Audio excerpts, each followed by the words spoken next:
What's your name? My name is Courtney Maloney Duntley. How are we related? I'm married to your dad, mother to your youngest brother, and stepmom to you, Quinn and Anna.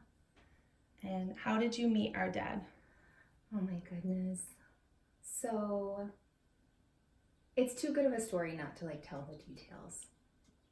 So, I went to a social networking event for a charity, and your dad happened to be there at the same venue, not for the charity, but just socially, he was there.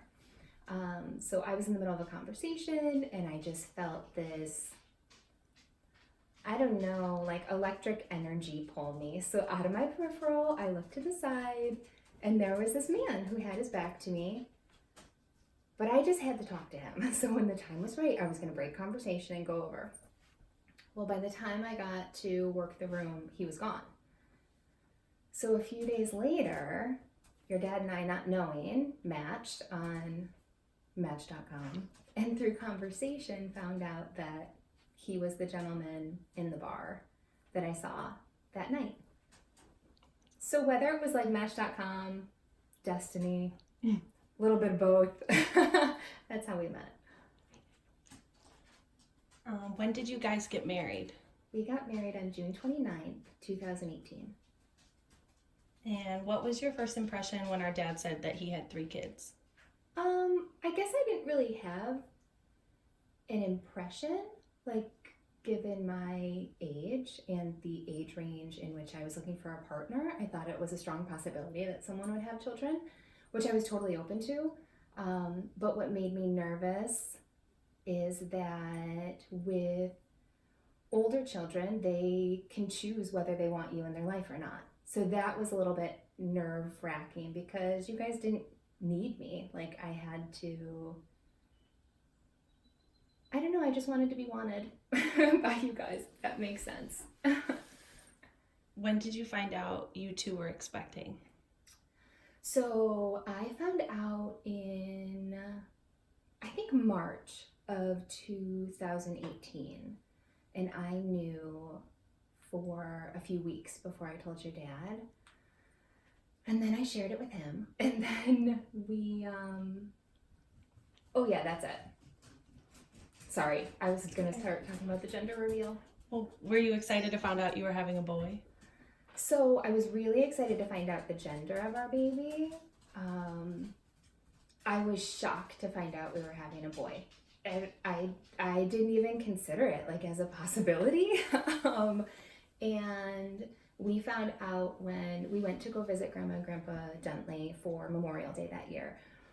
And I had packed the gender reveal envelope in my carry-on. So when we were 30,000 feet in the air, I had whispered to your dad, if you could know the gender of our baby right now, would you want to know? And he said, yeah. So I pulled out the envelope and I handed it to him. And it was like hot potato. I held the envelope for a bit and then passed it back, and we talked about both gender names, and then your dad ended up opening up the envelope and we both cried. When was Theo born? He was born November 23rd, 2018. And what is his full name, weight, and date of birth? I said the date of birth, sorry. Okay, so his full name is Theodore Stephen Maloney Duntley. So he has both of our last names. I don't remember what he weighed. I'm horrible. I think he was over 8 pounds, and I want to say he was maybe 24 inches. I think so too, yeah. How did you guys decide on Stephen? So Stephen is my dad's name, and I don't know. I don't really know.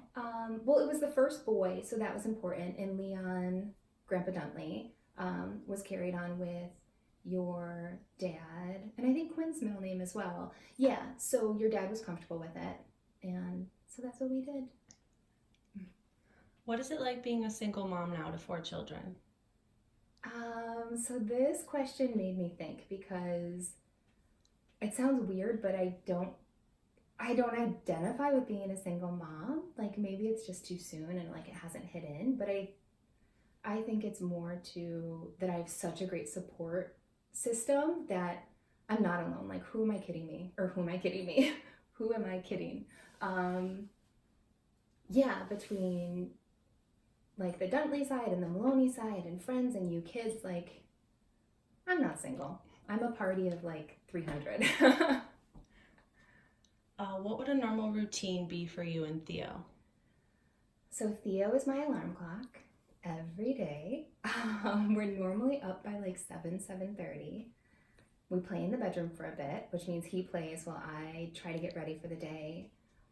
We come down, we play, we have breakfast, and then depending on the day, he either gets dropped off at my parents' around like 10 or after nap time. And then I pick him up at 5, we do dinner. We normally play as a family or like hang out as a family for a bit, which just means we're his audience. And then we read in bed, and we're usually in bed between like, I don't know, 8 and 8:30. What is it like working full-time at home during the pandemic with 3 kids in the house? So it's been eventful, for sure. But it has been a humbling experience. Every day I have to be mindful about where I put my energy emotionally, like what to invest in, what's going to kind of like serve me best in that moment, and let my head and heart go to bed light, if that makes sense. Because it's so easy to get down a rabbit hole. But yeah, every day has been different. As much as I think that I've planned things out and scheduled things, no, nope, nope. It just doesn't work out that way.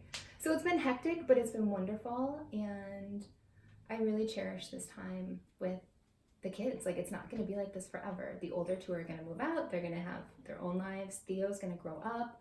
So just being present every day and not sweating the small stuff. That was really long. Sorry. Oh, that's okay. The more the better. Who else helps out with Theo, and how do they help? Oh my gosh. Everyone helps. And it's not, the definition of help is so broad as well. I mean, it could be something as little as, talking to a girlfriend who also has a child in the same age range. It could be a support phone call with like the aunties. It could be, Anna and Quinn playing with him for 5 minutes so I can just go to the bathroom alone, So everyone, we have a very, very big village helping us. So would you say it's a team effort? Absolutely. Absolutely.